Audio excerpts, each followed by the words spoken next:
decade was different, and moving through each one was critical. And if you hadn't moved from one to the other, you would have been left behind. Yes. Right? And whether you're sort of the last one to move or the first one to move, make the move happen, right? It's Sanjay Nandi, CEO of the iconic Pacha Group. Pacha is one of the world's most iconic nightclubs where heritage, music and glamour combine. What would you say has been the biggest challenge you've had to overcome in the business as a leader?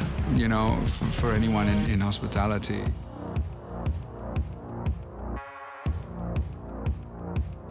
Thank you for coming on the show. no, thank you. Thank you for having me. Absolute pleasure. So first off, how did you come to be working with Pacha in the first place?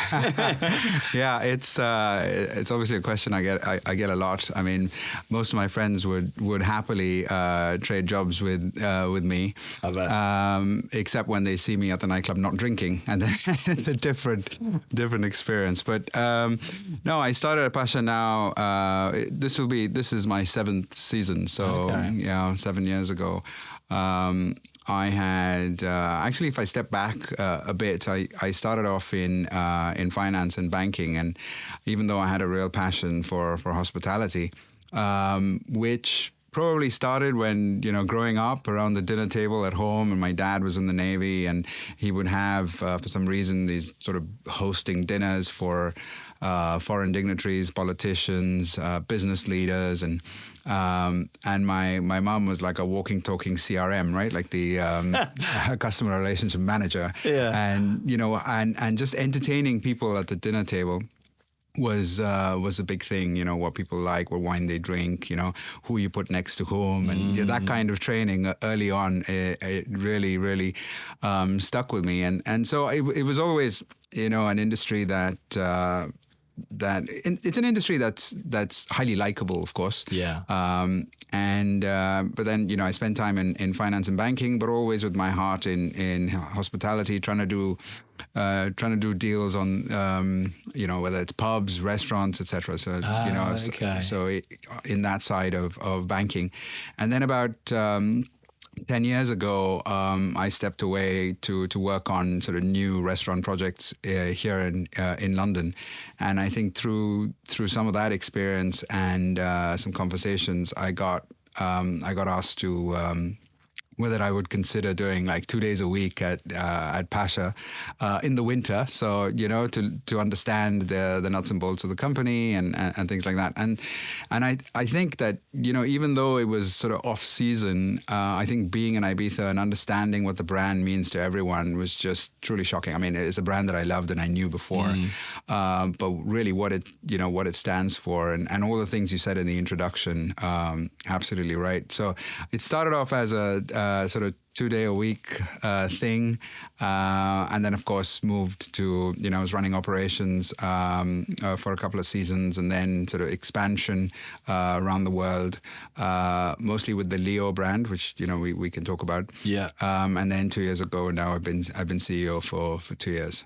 Amazing. And tell me a little bit about the dinner parties your father used to throw then. So where do you get such an eclectic group of people together? So was he working for the Navy at the time? Yes, I mean, I think he was sort of, you know, involved in a part of the Navy which was looking to, you know, exert influence around the world, and so as a result there would be this eclectic group of people that would show up, and very, you know, each group would be very different from the other, and you know, whether it was the food or the wine or the scotch or the music, you know, you had to know what was going to work. Yeah. And you know, despite my age, I was still had to head up like one of the tables and really? talk And how to, old were you back then, Sanjay? 15, 16, Right.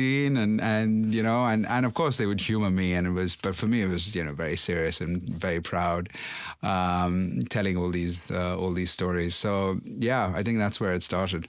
Interesting. And can you remember like what your first experience of the Pacha Group was? Had you been to Ibiza on a holiday, or had you been to a restaurant? Or Yeah, I had been. I'd been to Ibiza before, a few times, but I think my favorite story is usually like a full circle story where we went out as people would usually go Thursday night. You get in and you go straight to David Guetta at Pacha, who that time had the Fuck Me I'm Famous party. Yeah. So you go straight there, and we couldn't really afford anything, but we managed to blag our way to like the cheapest VIP seats, which are up against the wall right at the back. And I remember thinking, wow, I mean, you could feel the energy of the space, the fact that you walk through the kitchen and you come in. It's like it's basically a Spanish finca turned super club, right? So, and actually that's what distinguishes Pacha. So one of the many areas of distinction between Pacha and, say, Amnesia, or that time Space or High, I mean, it's not a warehouse structure, right? Like it's a house. So you walk through, and different parts of the club are connected to each other in that way, almost as you were walking through a house, right? And so we were up against the wall towards the back, and it was great. I mean, the vision was slightly obstructed not just by the alcohol, but by how the columns and things were. So one of the things I did, after joining the company, taking over, is to clear the sightlines from the back. So it nice. does improve the experience. Yeah. We increased the size of the dance floor. So, increased the space for people who pay tickets, and reduced the amount of VIP. I mean, true. I always say this is, Pacha is more flower power than money power, right? Yeah. Like, so it's about the people and so up against the wall. But as I tell you the story, most recently we had some of our biggest nights. We had the DJ Solomon playing together with Kaine Music, and of course everything gets sold out. And so, we have owners' tables, but every time the price is achieved, it gets sold, and I move further back. And so for that night, I was up against the wall again, right? Even though I was CEO, and I had some investors and friends who I was hosting, but again, all the way at the back. At least I was on the right side of the wall. Brilliant. Right? And that was like for the 50th anniversary? That was for the 50th anniversary. So. Funny. Yeah, I've got like one of those kind of full circle moments. I remember going to Ibiza for the first time in like late 90s, and then literally having every and seeing the club, the harbour, and just recognizing the logo straight away, even though I didn't know anything obviously about Ibiza, having never been there before, but with a group of friends. And it's funny, like through the years we've gone from like staying in a really small, cheap, nasty place in like San Antonio to then having a villa up in the hills where you could see like Manumission and Amnesia and stuff like that, right through to full circle moment, going on like the first package holiday with the kids and literally going down to the beach in the morning with the kids with like spades and all of that, and literally seeing people coming out of the nightclubs, and then me and my wife look at each other and going, this isn't how it was meant to be, But I'm sure we're not the only ones who've kind of been through that journey, know. But just to say, I mean, Ibiza is like that. It's a fantastic, a magical island, and there's stuff for everyone to do. Of course, everyone knows it for the clubs and the music, but it's beautiful. The hikes I've been on, and and the markets, and it's such a fun place to be, no matter what age. It is, and Ibiza town again. I've done that with just my at the time girlfriend, now wife, and gone for like the romantic, inside the old city walls. And just done like restaurant experience and not gone to a club, and had like the most amazing time as well. Still do that with my wife, so we do one day on, one day off, right? One day in the club, the next day is either the beach or something romantic. Yeah, that's very good. And was there anything that drew you to the brand at that time, given the position you're now? You clearly could have gone in many different directions, and having had a kind of heritage in hospitality as well. Yeah, no, it's true. I mean, I suppose I didn't really really understand the power of Pacha, the brand, it was something that I'd heard of, obviously, and recognized the logo, and I knew there was stuff I could learn there and contribute, but I think I was blown away by what it means to the people of the island. In the years that I was running operations, I was obviously on the island, working there, and I would get stopped on the street, and had conversation about Pacha, and but what are you doing about this, and when are you bringing that party back? And it was always a sense of ownership of the island, of Pacha, right? Like, and it was you realize very quickly that you're a custodian for of the brand for the people, right? And therefore some of the things that I did was bring back the local sort of card that gets you in to most events, and then we recently, last week, I was in Ibiza for the event that we have in Ibiza town, which we help the town organize, and Solomon plays in Ibiza town, which we help contribute. So it's all this stuff that giving back to the island, and understanding that this brand is as much theirs as it is ours. And then from then on, moving to business development when I was traveling the world, whether it was from Tokyo in the east to, I don't know, Tulum, or even further, Vegas and Cabo in the west. People know about the brand. Like they say, oh wow, Pacha, great. And I would meet various industry leaders in these towns, wherever I was, and Steve Wynn, I remember saying, oh yeah, Pacha, great, Leo, and he'd ask questions specific about Leo, and they've all been, and in Hong Kong, I met the owner of Dragon Eye, which is like the top nightclub there. Of course, my job involves traveling all these places and going to all the nightclubs. Yeah. But and he said, "Oh, I remember, Leo. Yeah, you had a very expensive table, and then at the end of the show, when the dinner show finished, they said, would you like to stay for the club?" And I said yes, and they sold me they sold me another table, and then when it was time to go to the club, I just got up. They turned the table around, and it was the same table. So you sold me the table twice, right? Like, wow! And he's like, and I love that. That's what I do here now, right?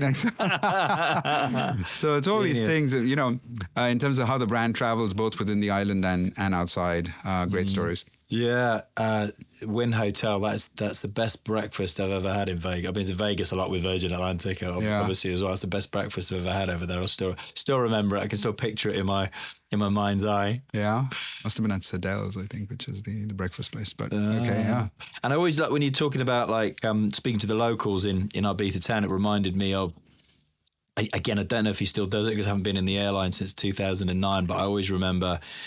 Richard Brandt, whenever Richard was on board the plane, instead of literally just sitting in an upper class seat and watching movies for 8 hours, he would get a seat in it. And I know some of that's probably for show and builds a personal brand, but getting a seat in economy and then spending the flight walking around, chatting to the customers with a pen and a pad of paper and just writing stuff down, getting their feedback. And I just thought at the time, you're kind of impressionable 20-year-old something at the time, thinking, wow, okay, that's pretty cool that he's actually doing that. When you look back and you think of that, you're getting feedback right at the coalface, right in the trenches, essentially.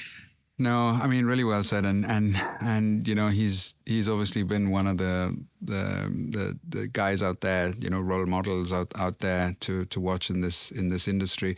I think, to be honest, some industries need more of it, and some you can get away with not doing it. I think in hospitality you absolutely have to. I mean, leadership is, I guess what I'm saying is leadership is different in different industries. I mean, for me, basically it's about sort of having a vision and communicating that vision.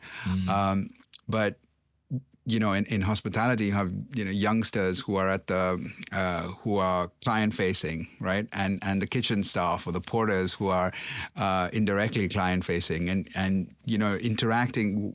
What I found, where I spend a lot of my time is divided between other people's venues. So visiting other people's venues, understanding what's happening and changing, not just in Ibiza, I mean, around the world, as I said, but also when I'm within our venues, it is, doing the whole customer journey every time I go. So you go in through the entrance of the GA, and then you walk through the VIP, you go through the toilets, you go through the kitchen, you speak to the guys everywhere, because you learn so much. And as a result, when I'm doing it with friends or investors, you don't realize how different that is, and how noticeable it is when you know things about their parents or where they're actually from and things like that. I mean,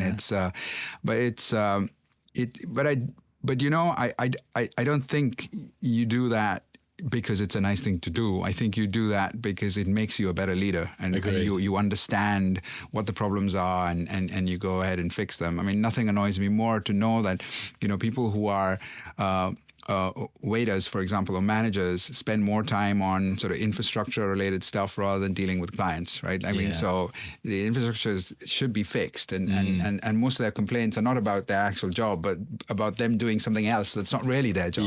So but it's key, isn't it? And I always think that I had the best training in customer service from Virgin when I literally left uni and went to travel the world for free, ultimately, working for Virgin, and having that customer service, like fast forward on a number of decades, like me and my wife, wherever we go, it is, just watch it like a hawk, how your table service is. We were just me and my friends on a golf break that weekend before last, and it was, you just really notice things and note down and have a little word, if things aren't as you expect them, given, what you're paying and what the experience is actually marketed as, and if you don't get that experience. So you mentioned vision there.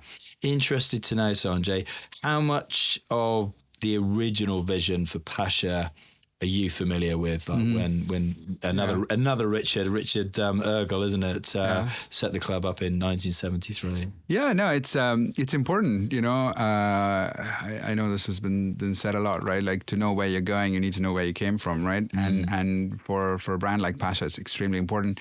You could spend millions on hundreds of thousands on consultants, McKinsey, whatever, but what you learn from understanding the history and what people will tell you almost for free. Apologetically even, right? Like you're getting sort of free advice. But, the club, like you said at the start, founded in 73, and then the 70s was basically Ricardo and his brother Petey. They used to travel to the UK in the off season and look for sort of new music and come back with these LPs and get stopped at the border and like, well, why are you carrying like 500 LPs?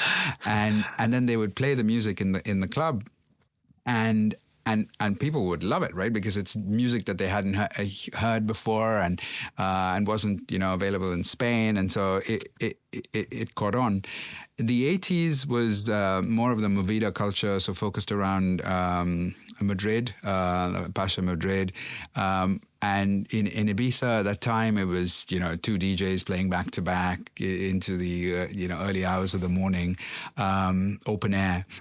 I think things sort of towards the late 80s and early 90s, that's when sort of the creativity of Pacha came to its fore, right? Like, because they had all these party ideas. So you had Pelos Locos, which is like crazy hair. So everybody came up dressed up with like crazy hair. You had the white party, which now is quite common, I suppose. You had the beach party where the dance floor was covered in sand. God forbid, I don't know how long it takes to clean that. The Mr. and Miss party, where you have, judging and stuff like that. And actually, if you know Pacha well, the right behind the DJ is probably the most expensive place to be, is called Jurado, because that's where the jury used to sit for the Mr. and Miss party. In the early 90s. So all the crazy parties. And then I think things changed towards 2000s. All the big sort of music labels came in, Ministry of Sound, Renaissance, etc. But they would test the music at Pacha to see, what the reaction was before releasing it elsewhere. And so for them, it was great. But for the clients, for people coming to Pacha, it was great because you hear new stuff before anyone's heard it, which, by the way, still happens, right? I was going to say, because it still happens. We didn't have the internet and social media, and now you can do Spotify or Apple. But I'm guessing the DJs would still have white labels. Oh my goodness, yes. Test it. I mean, I do it in May. I mean, I come back to the history, but like April, May, when I'm back home, it's happened a few times. So now the kids are aware, right? And they're like, so what's playing now? And I share my playlist from April and May, and they tell their friends, and then by August, it's in the charts, right? And at that time, they haven't heard it. They haven't heard it yet, right? Like, so it's like, oh wow, cool. That's so cool. Yeah, you get bonus points. You get bonus points. And then I think after the big labels came sort of EDM, so. Say Roger Sanchez, David Guetta, Swedish House Mafia, etc.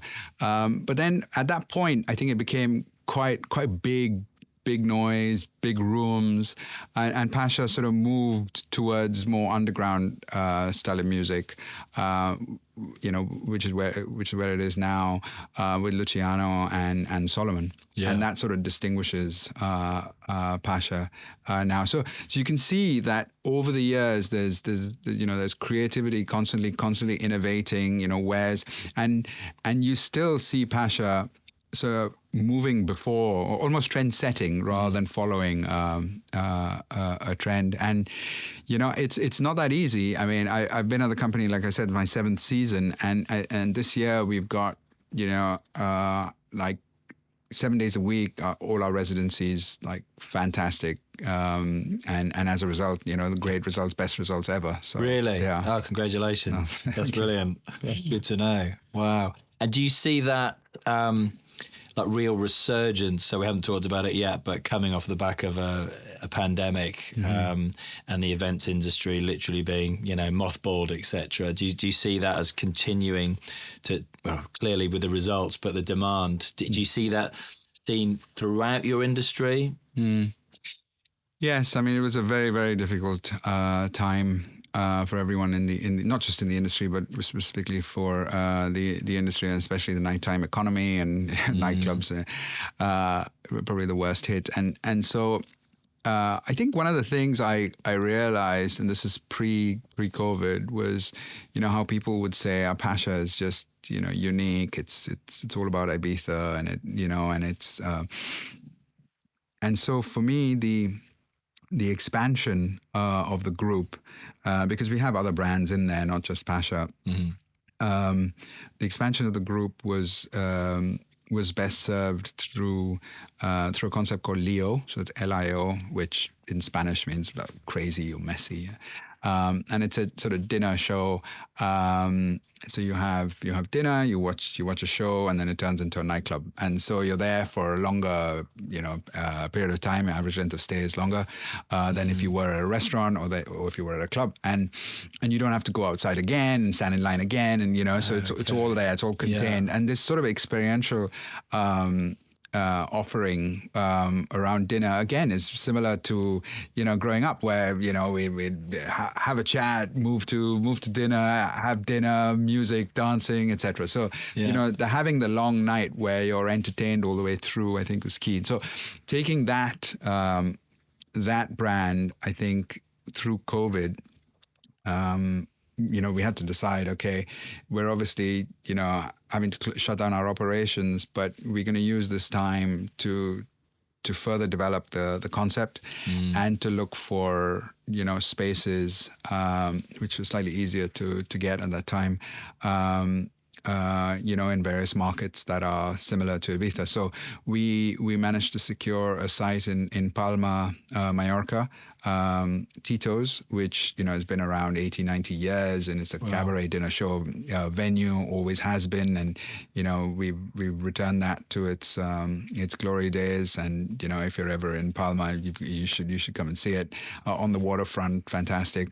And we did the same here in London. So we've taken Café de Paris, and now we have the Leo London here, the dinner show, and yeah, very, very exciting. To be able to provide a full experience through the night. So I think looking back at COVID, whilst it was difficult, I think taking the risk of making the investments for the future, I think was key for us, and I think that risk taking is something that is at the heart of vision. And leadership, really, and of course you just don't. It's not like you're going to a casino or something. You do the research and you understand what the risks are, and then you go ahead and that allowed us to use through the period of COVID as a more positive thing to do. It kept everyone employed, and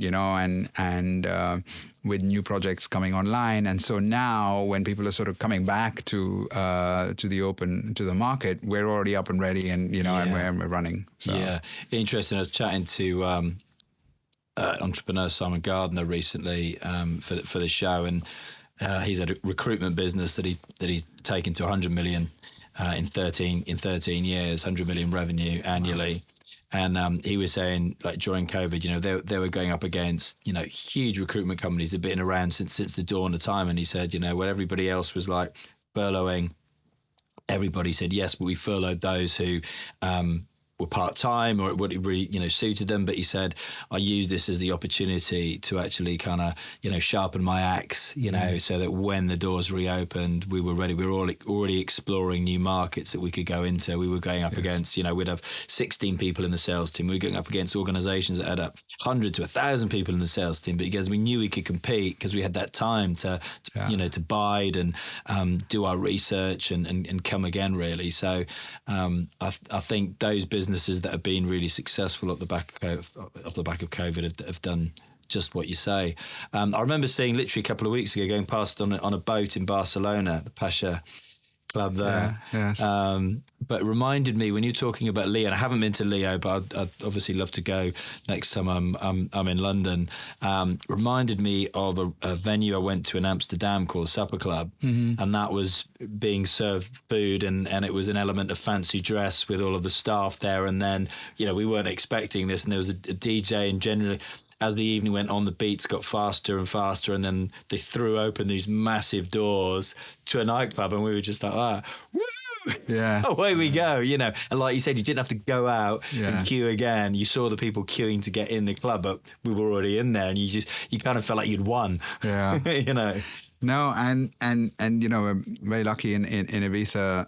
Leo has been a great success. It's been around for a while. I mean, it opens and it's full already, for the season. I mean, 80 to 90% of our customers in the opening weeks and closing weeks have been before. I mean, the amount of repeat business we have there is staggering.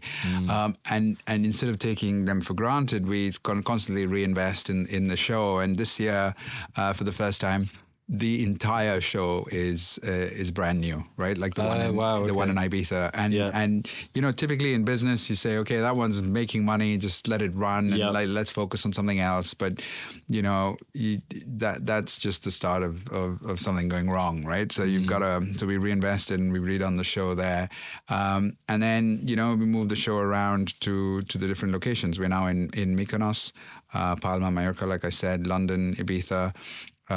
We open in Dubai next year, and then we've done pop-ups in Vegas, which are hugely successful. I bet. We're looking to do one now. I think the key difference is that this isn't just any dinner show. I mean, the artists are sort of award-winning. Actually can be from Broadway or the theatre here, and hugely successful, but are happy to join our family and see the world as a result, similar to joining Virgin, I suppose. Yeah, indeed. And that original vision by Ricardo, was that an international vision at the time? Did he? No, I don't know. I mean, he was, he was focused on Pacha in Ibiza. He did want the brand to travel. He didn't want to necessarily travel himself, Right. and so he signed several sort of franchise agreements around the world, including here in London. Right. But what that meant was, the experience of a customer in Pacha, wherever, Pacha London, was not the experience they would get in Ibiza. So that's one of the things that I changed. So we came away from all of that, and we have, and now we only have 2 franchises that are extremely well run. One, the one you said in Barcelona, and another one in Munich, and we don't have any others. And then the brand that we do use is Leo, and that is traveling around the world. But again, we control the customer experience. We control, so it's our venue. Yeah.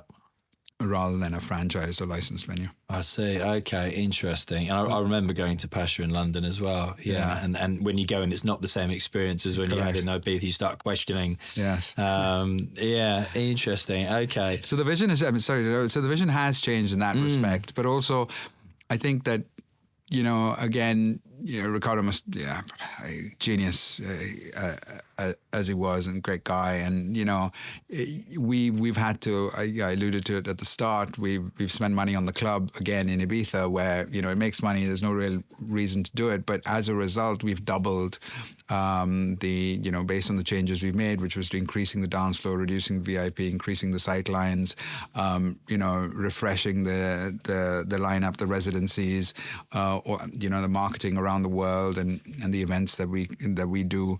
All that has led to a doubling of the financial performance of Pacha. So all that has been a change. Yeah, it does work. It does work. What do you perceive then as, talking about trying to get the brand to travel? What do you think the essence is if you could, bottle it for what Pacha kind of represents? Yeah, I think Pacha's, quite clearly the manifestation of the real Ibiza, right? So it's about openness, freedom of expression, creativity, artistry, that sense of freedom that you get when you're in Ibiza.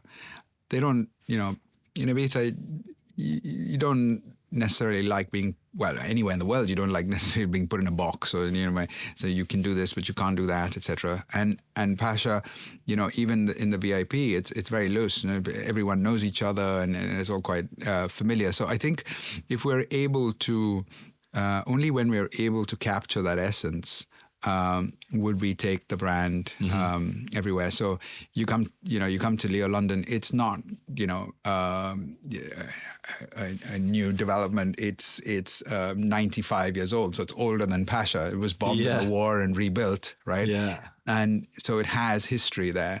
So we have reason to be there because we're bringing cabaret dinner show back to the original venue in London. So and we do that with our artists and with the creativity and all that. So we're trying to bring those very elements that I spoke about to a genuine a place with history.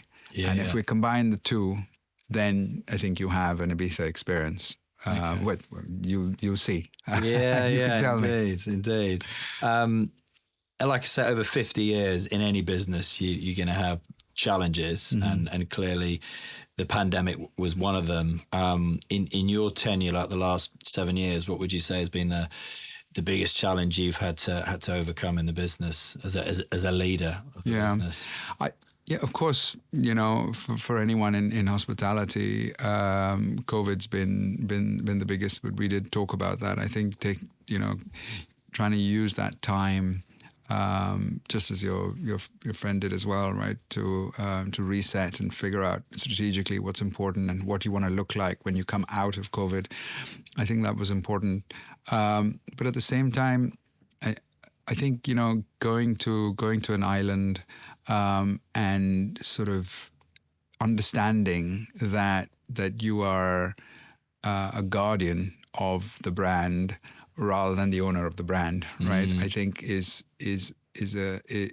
very important for a brand like Pacha, and listening to what people have to say, not just people on the street, but also in your business. They've been doing it for years. I remember when we reopened post-COVID at Pacha, I said to one of the managers, I said, okay, why don't you double your usual sort of training schedule prior to the opening? And he said, well, why would you do that? And I said, well, because you obviously got new people that are going to come back, post-COVID, because during COVID people leave. And he said, Sanjay, but we don't have a single new person. I mean, everyone's back. No way. Everyone's back. 100%. 100% retention post-COVID is just unheard of. Yeah. And everyone was so happy. I remember, the hair on the back of my head neck still stands when I think about like the opening party on 28th of April 2022. It was just nuts. I was going to say that must have been some event. Yeah, it was fantastic. and we've outdone it this year. So yeah, it shows you how things evolve and how things change. But I think this goes to something that's very close to my heart, right? Like, so, we talked about vision and communication, but as part of that vision, it's not just something that comes to you. It's something that you pick up, that you observe, and how does that work? That vision, for me at least, is in traveling, is in reading, and understanding. And listening, and I think that listening, takes different forms, but I think that is critical. That has been critical for me in driving my vision and creativity for this industry. And then listening is so important that even once you've got your vision, you got to communicate it, because if you don't communicate it well enough, then you just drive yourself crazy or have to do it all yourself. Yes, exactly. And no one buys in. Yeah, no one buys in. And then you can't communicate by like flashy PowerPoint or, it depends which industry you're in. But, it's about trying to communicate and motivate people at different levels. So whether it's a kitchen porter all the way to one of your sort of VIP managers, and understanding the problems they have and how and why your vision is, how that will address the various concerns that they have and how they all sort of line up to get to that point. So I think some of the stuff that's really important to me, and I've had for a long time, not just developed over Pacha, probably refined for what works at Pacha. Yeah, no, it's interesting because, and I'll always say this, like we've done over 500 interviews for this show over the last 7 years. Everybody from like a Ted Baker founder, Ray Kelvin, through to like Lush, another like $1 billion brands, and they all say the hardest thing to get right is hiring good staff, but the second hardest thing becomes keeping those staff, and to get 100% retention in any industry is phenomenal, especially in hospitality. Yeah, it's the power of the brand. Power of the brand. Yeah. Interesting. And how have you, we used to go for that period in time, used to go to Ibiza, every single season. And then when we come home, when I was living in Fulham and Wimbledon at the time, our club was home that we used to go to like in the 90s. But how do you avoid the fate of like a home where there's rumours of, drug use and all these kinds of things when you're in that kind of industry? How do you avoid the fate of that? Because that many clubs have suffered that fate, yet you're 50 years strong and still going and have avoided anything like that. Yeah, I mean, it's a very serious question and topic. I think, on our side, we address the issue with training of our staff. They understand zero tolerance policy. We work very closely with the police, and our head of security is ex-police, but right. We're there to help them and they're there to help us, and we're very responsible in that way, ensuring that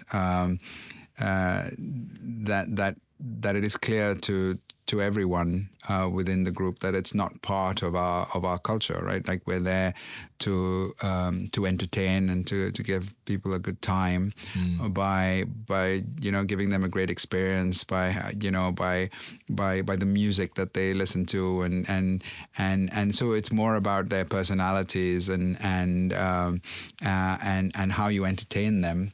Rather than anything synthetic. It's and yes, of course, through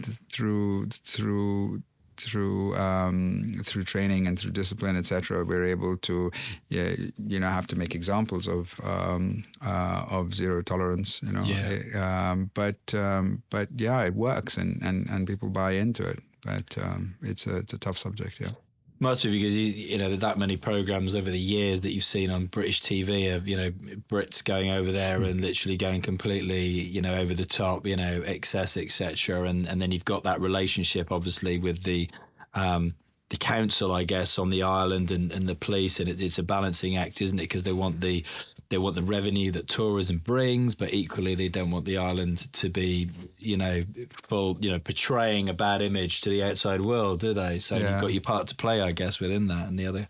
No, very true. I mean, I think for us, also the people that are coming to Pacha, are there for the music. I mean, it's, the tickets, at the entry level, we try to make it as affordable as possible, but they're spending real money, right? Which they've worked hard to earn, spending real money to be at the club, and they want to have a good time at the club, and and listen to their favorite DJ or be part of one of our parties or the Flower Power party or whatever, one of our owned parties, and so that remains the motivation for someone to go to Pacha, because the memories they collect there is what they keep. Everybody talks about the first time at Pacha and what happened at Pacha and the fact that they bought the T-shirt with the cherries on. Yeah, did that. Yeah, everyone's got a T-shirt with the cherries on. I mean, you don't have a T-shirt with, I don't know, with other brands on them. No. Yeah. So I think it's about the experience, and we're lucky that our clients see that. Yeah, and what struck me the first time I went to Pacha as well, that compared to the big warehouse clubs like the Manumissions and the Amnesias, was a different type of clientele.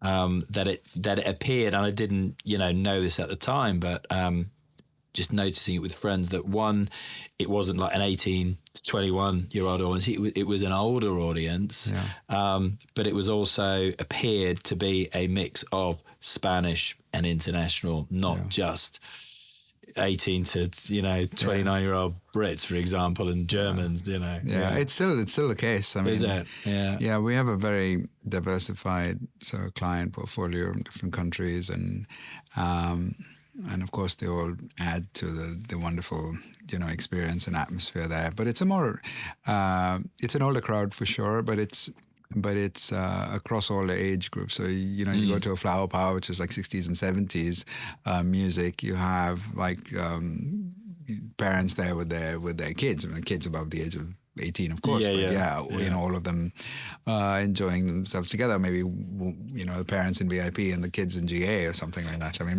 my kids would never go into the VIP. They're always in.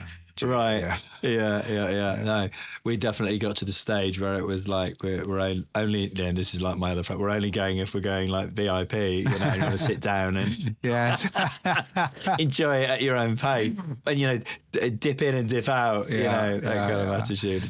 I know we do have tables in the VIP, not so many chairs. Right. Okay. Brilliant.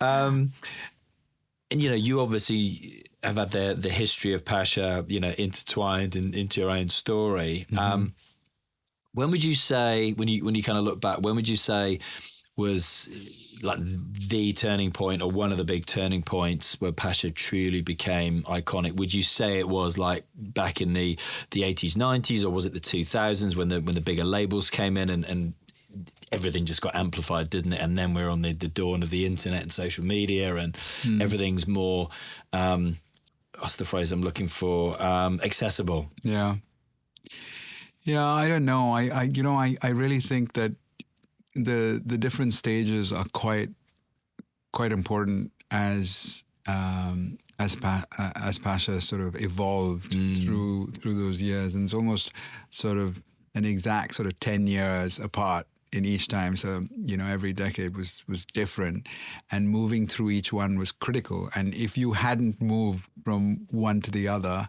you would have been left behind, right? Yeah.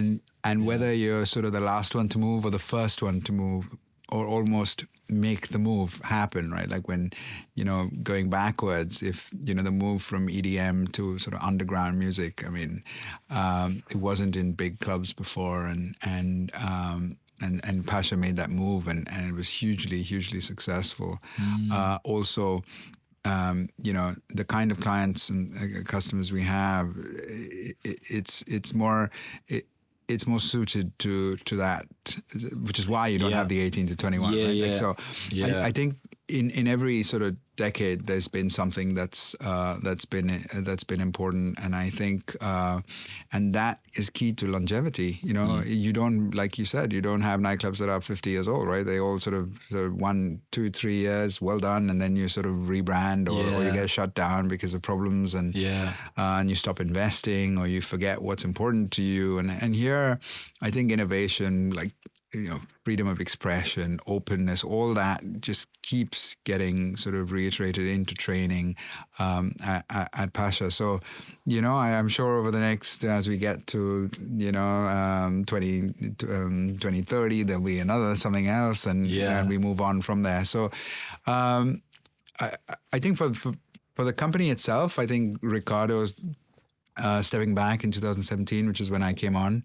I think was quite a big move from sort of a family-owned business to a more institutionally owned business. Policies and procedures, processes, all that kind of stuff, which clients have enjoyed, have appreciated, and maybe there was some cynicism, perhaps, when you've been around for a while. Change always brings some amount of cynicism, but now from the back of the VIP, I can see the DJ, which is great news. And who makes a decision like you say, to go from like EDM, and you might have your Steve Aoki's or your Armin van Buren's, and then now you move back to kind of more underground music. Who kind of makes that decision within the organization? Yeah, we have a couple of fantastic sort of music directors that have their ear to the ground and or ear to the underground, and know what's going on. But it's something that we see, and through the winter, constantly travel, whether it's in Tulum or Miami or Burning Man or wherever, you see what's up and coming, and you have 7 days, obviously 7 days in the week, and we have a program which has residencies, so you have Monday repeats with that kind of music, and now we have sort of outdoor venues as well. We've opened a new one this year. In fact, I'm heading to Ibiza tomorrow for our closing party at our new. Don't make me jealous. At our new outdoor venue, and that allows us to test,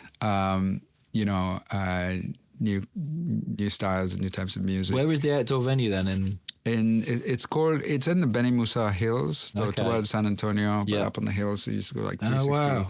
Okay. 360 view from there. It's great. It's like it's an oasis almost, and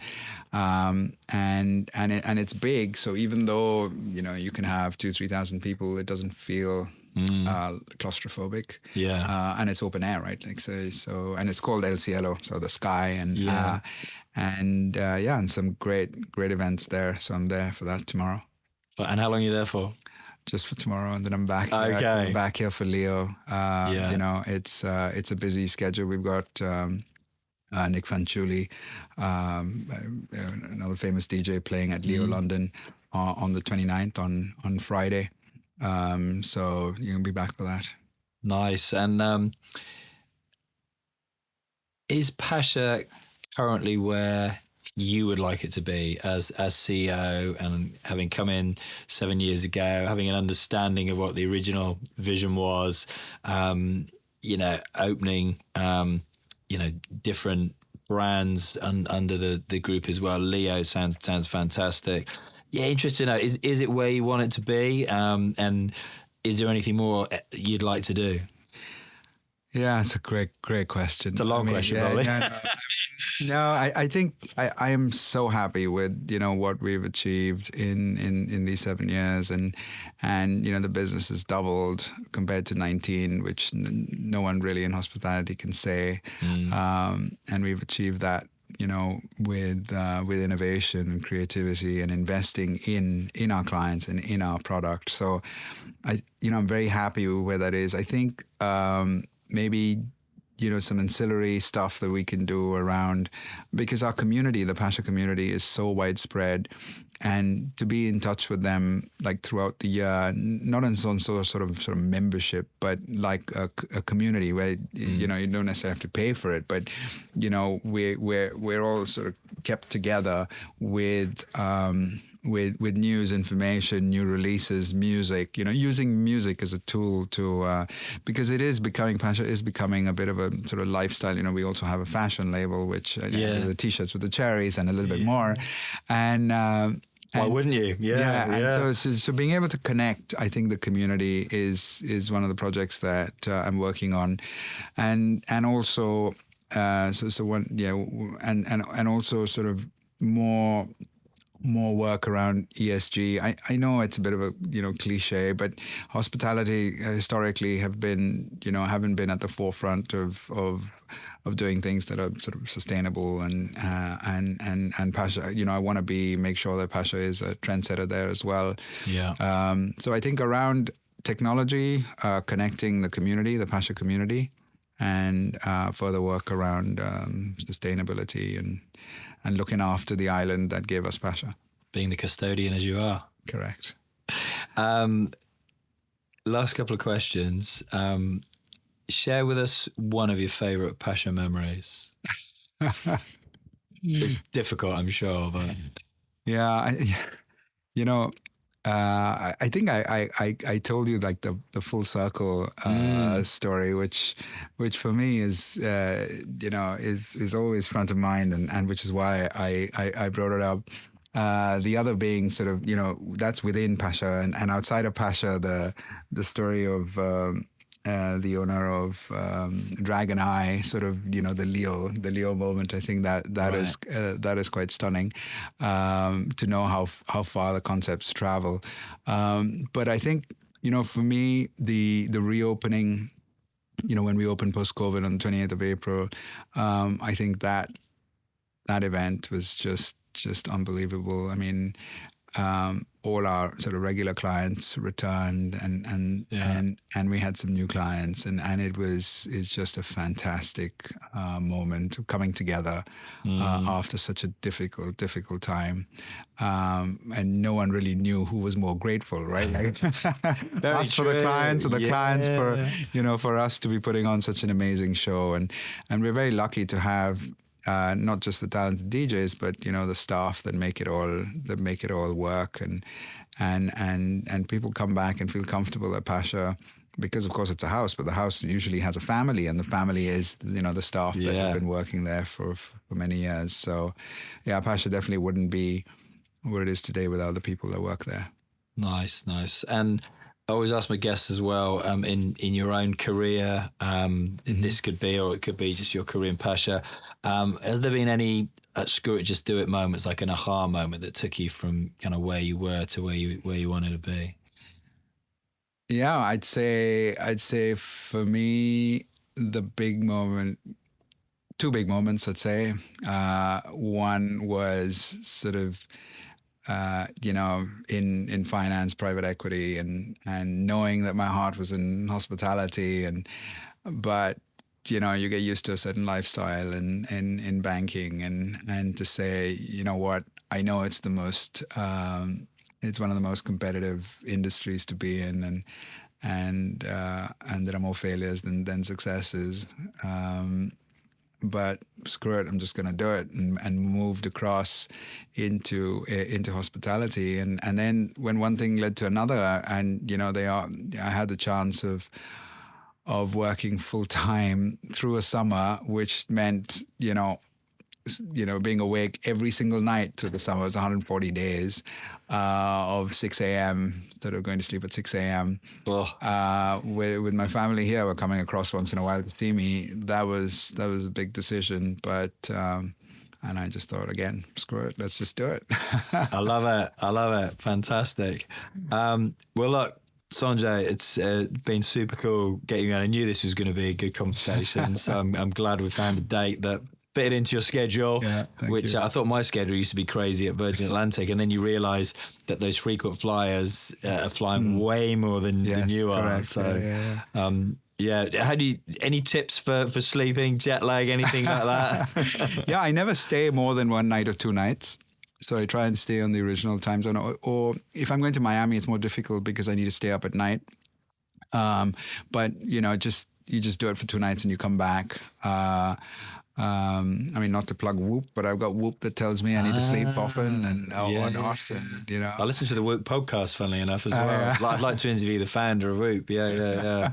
It's a very cool bit of kit, isn't it? Yeah. Yes. It's great. So I mean, don't. If you're not there for more than 2 days, then it's okay. It's manageable. Amazing. Well, thank you very much indeed. No, thank you. Thank you very much. Thanks for watching this episode of Screw It, Just Do It. Let me know what you thought of it in the comments below this video, as this episode helped move you closer to where you want to be. All that I ask is that if you enjoyed this episode and that it's moved you closer to getting to where you want to be, that you share this episode so that it helps one other person do just the same. Just ask yourself what small action will move you forward to get you from where you are, then screw it and just do it. Until next time.